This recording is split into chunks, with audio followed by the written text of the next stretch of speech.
Miserable Christians. Two words that should never be put together.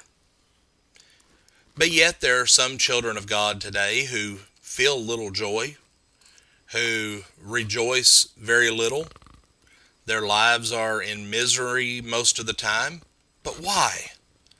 Well, friends, it's because something has gone terribly wrong. The life of a Christian should be one of rejoicing, regardless of what we may be facing in this life. Jesus said in John 15 and verse 11, "These things I have spoken to you, that my joy may be in you, and that your joy may be made full." Paul and Silas, they endured a painful beating with rods in Acts 16, verses 22 through 34.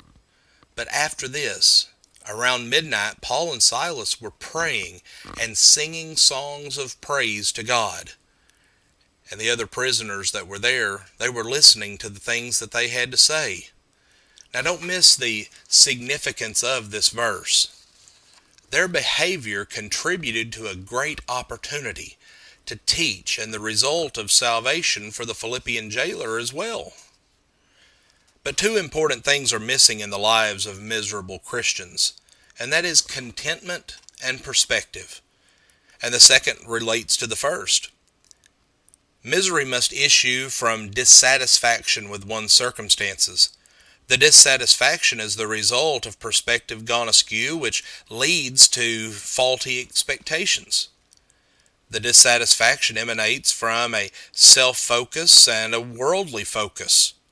When we put too much weight or importance on world events and the things that are taking place in this physical life, then our whole disposition is going to be affected.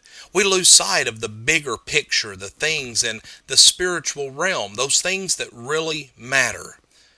Because as John tells us in John 2 and verse 17, this life and this world and the things that are a part of it, they're all going to pass away. They are the things that don't really matter. But if our hope is truly beyond this world, then we can cope when our favorite sports team loses, when we're struggling to make ends meet, when we suffer mistreatment. Many experiences come along that can be very trying upon us in this life. But so long as we retain our faith and our hope, then we can retain the joy that comes from living the Christian life. We cannot come to depend upon external things for our happiness. Jesus himself, in the passage that we referenced just a few moments ago, said that He is the one that makes our joy full. His joy makes our joy full. The Beatitudes as well teach this in Hebrews 5 verses 3 through 12, instructing us the things that we should do in order to be blessed or to be happy. But these are things that are only available to children of God.